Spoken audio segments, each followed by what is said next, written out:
Começar. Só achar aqui a aula.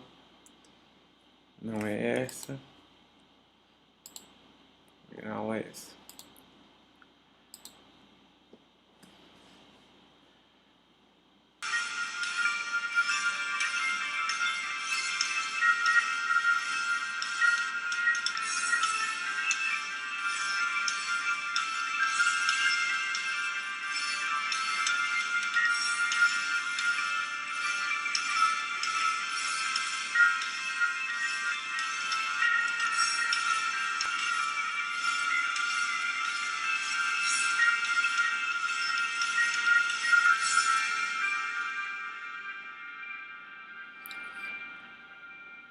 Então é isso daí, pessoal.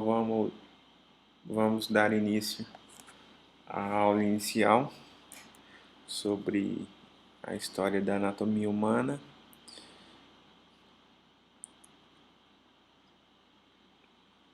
Primeiramente, antes de tudo, vamos ter que discutir alguns conceitos referentes à origem histórica da palavra anatomia, que do grego ana significa em partes, tem nem cortar ou incisar. Do latim dissecare, ou um sinônimo de dissecção ou dissecação, dis seria em partes e secare, cortar ou incisar. Nesse conceito inicial, nós vemos que são palavras de origens diferentes com a mesma escrita e o mesmo significado, olhando apenas o significado. Então, Juliano, quer dizer que são a mesma coisa? Anatomia e dissecação ou dissecção? Qual que é a diferença dos dois? Isso daqui pode ser uma definição simples, mas igual eu relatei em sala, pode ser cobrado, correto? Pode ser cobrado em prova parcial ou prova na N1, na N2, na N3, pois é um conceito básico, correto? E temos a dissecção ou dissecação, é a ferramenta para a prática do estudo em si, do estudo em questão. Beleza? Fechando aqui, vamos falar um pouco sobre a história, o conceito histórico da anatomia humana. George Werbs, ele... cliquei sem querer aqui. George Werbs, ele era da Universidade de Leipzig, ele definiu o conceito e conseguiu transcrever o papiro. Espera aí, galera, que meu computador tá louco.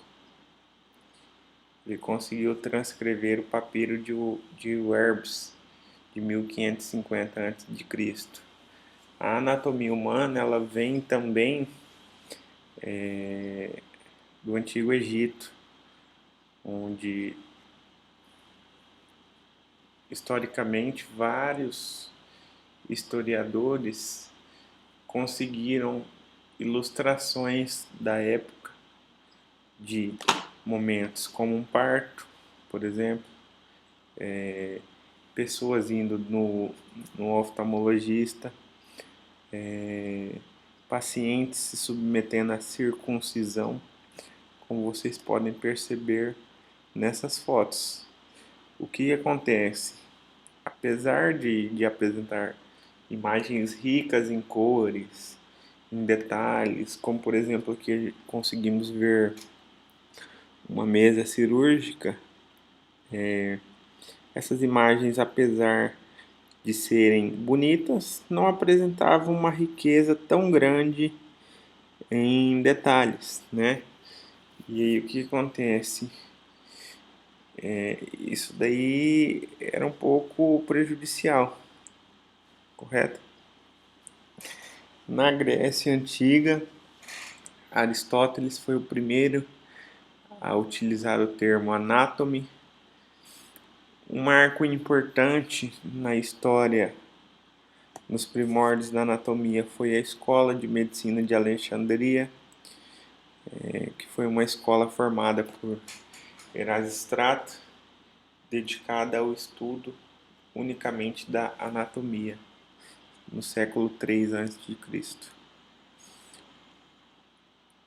Nessa escola de medicina de Alexandria se encontravam os maiores nomes de notoriedade científica na época, e são ícones da anatomia humana de maneira histórica: Herófilo e Erasistrato de Quios, que é um dos fundadores dessa escola. A anatomia nos seus primórdios foi algo bastante, vamos dizer assim, massacrado e amplamente proibido pela Igreja Católica na época, por considerar algo que invadisse a morte das pessoas de certa maneira, né? Que para fazer o estudo da anatomia, os grandes anatomistas da época, para praticar esse estudo, como a gente discutiu anteriormente, eles tinham que se utilizar de uma ferramenta, qual ferramenta que era essa? A dissecação ou dissecção, correto? Que seria separar esse corpo em algumas partes, ilustrar e exemplificar através de fotos ilustrativas, através de desenhos, perdão, essas ilustrações. Por exemplo, eu, Juliano, dissequei um coração, estou olhando ali o formato do órgão,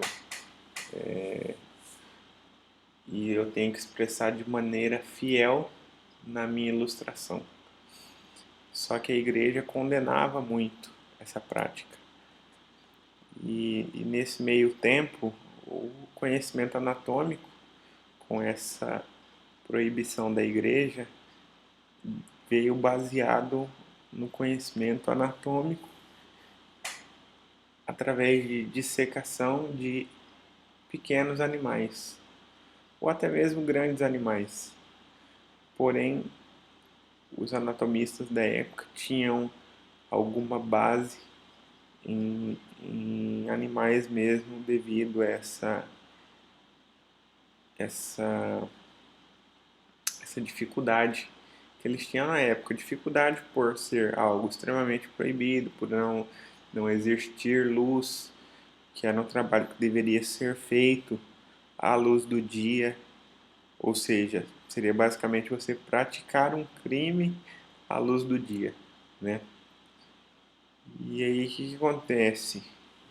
O pessoal foi se virando com o que tinha, né? O primeiro anatomia, considerado o primeiro anatomista do mundo, fez algumas ilustrações, tem esse título de primeiro anatomista do mundo, porém nunca sequer chegou de abrir um cadáver humano, correto? E escreveu o famoso Tratado de Anatomia Humana, que é considerado até hoje uma bíblia da anatomia. Galeno, ele ficou muito famoso também por dissecar porcos, macacos, entre outros animais.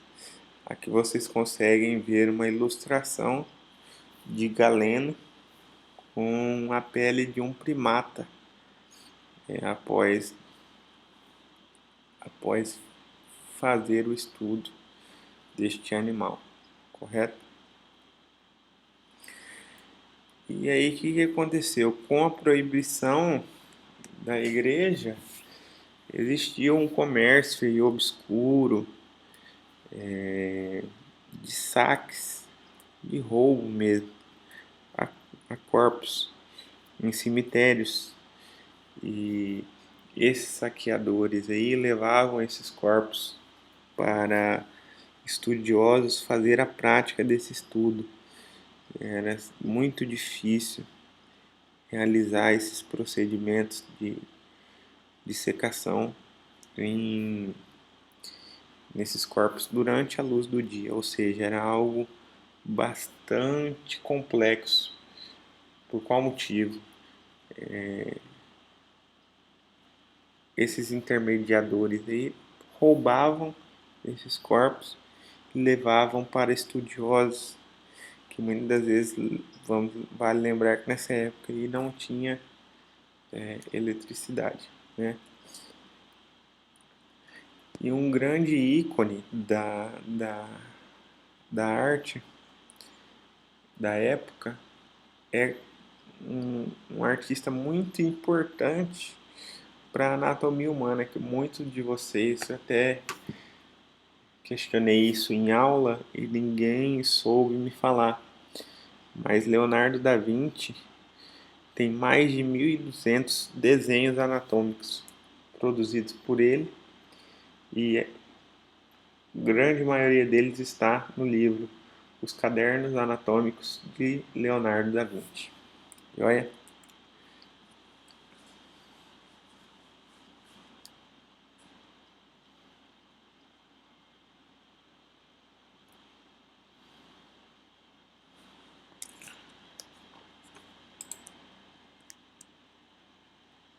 vou tentar aqui que eu acho que travou.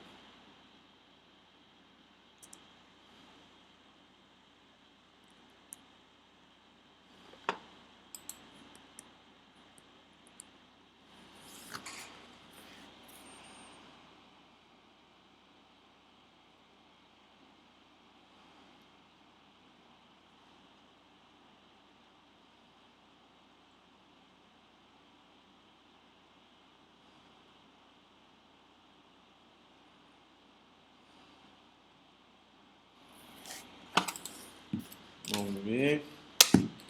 Deu uma travada aqui, vamos retornar. Beleza, consegui aqui reverter.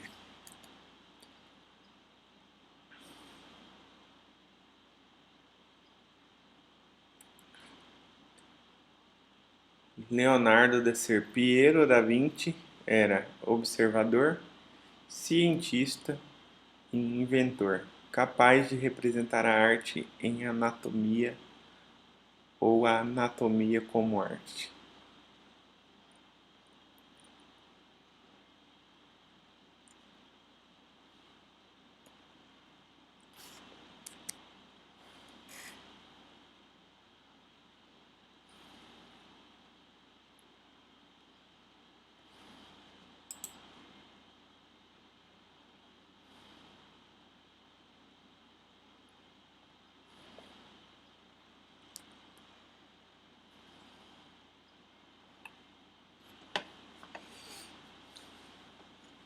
Deixa eu tentar fechar aqui.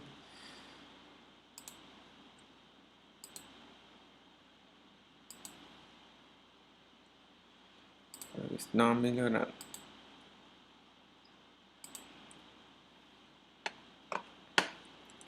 Beleza, eu vou passando por aqui, que eu acho que não trava. Desenho mais famoso. Vamos ver se a gente consegue diminuir aqui também. O desenho mais famoso de Leonardo da Vinci, O Homem Vitruviano, é um estudo das proporções do corpo humano, que liga diretamente a arte e a ciência numa obra que é mundialmente famosa. Leonardo da Vinci, de 1452 a 1519, a data de sua morte, foi um dos primeiros artistas que consideraram a anatomia além do ponto de vista ilustrativo ele descreveu algumas movimentações que as estruturas faziam, qual que era a relação com o sistema esquelético, o sistema muscular, com uma riqueza de detalhes, vamos dizer assim, uma riqueza de detalhes absurda, né? Como vocês podem perceber aqui. E ele foi um dos primeiros ilustradores que espantosamente descreveu com exatidão a posição fetal, mesmo sem nunca ter dissecado uma grávida em si. E o Da Vinci, queira ou não, ele é a maior prova de que a arte e a ciência caminham sim juntas, de mãos dadas. Outro artista de época famoso é Michelangelo, que passou pelo menos uns 20 anos para mais adquirindo conhecimentos anatômicos através das dissecações que ele praticava pessoalmente. Como a gente já citou, a ferramenta de estudo da anatomia por muito tempo, que é a dissecação, foi tratada como um grande desrespeito. E esses registros de Leonardo da Vinci eles foram encontrados muitos anos após o registro deles. E aí, com o passar do tempo, a igreja foi ficando um pouco mais maleável em relação a esse estudo, por observar a qualidade do estudo dos profissionais e que esse tipo de estudo só viria a agregar no, na saúde, em um contexto geral, né? E aí corpos que não passavam por rituais religiosos de enterro e tudo mais, podemos citar assim, criminosos e condenados à forca, eram utilizados como material de estudo da anatomia. André Versalhes foi um ícone também de sua época, com apenas 28 anos de idade. Já realizava dissecações fabulosas e insistia que o conhecimento derivava da confiança nos exames realizados nesses cadáveres e não apenas em textos antigos ou ilustrações. Vesalius foi bastante conhecido em sua época por ser um dos maiores anatomistas, por ter uma vasta experiência em dissecação, por ter analisado vários cadáveres, né, no caso.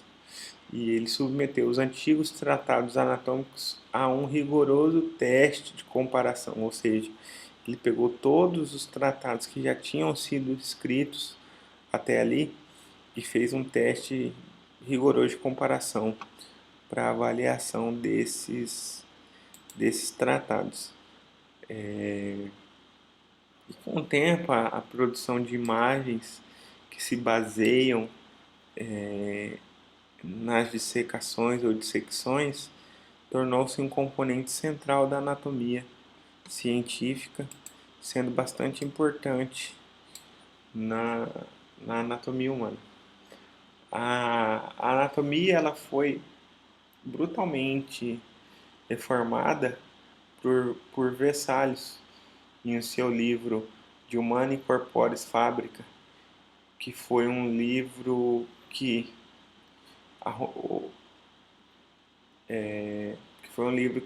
na teoria ele consertou alguns erros dos livros anteriores e trouxe uma excelência em conteúdo enorme à sua época. Beleza? Surgindo assim uma nova era. Foi considerado o pai da anatomia moderna. E eu vou deixar aqui para vocês a título de curiosidade sobre a questão da utilização de cadáveres. É liberado através da Lei 8.501 de novembro de 92 a utilização de cadáveres não reclamados, ou seja, de indigentes, né, para fins de estudos ou pesquisas científicas, beleza?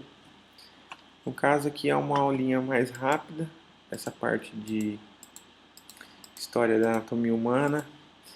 Provavelmente eu vou deixar um vídeo mais longo de interesse de vocês, beleza? Aí vou encerrar a gravação para não ficar um vídeo tão longo e a gente dá início à introdução à anatomia, que vamos falar um pouco aí de pistas, eixos do corpo humano, beleza? Vou dar uma minimizada aqui.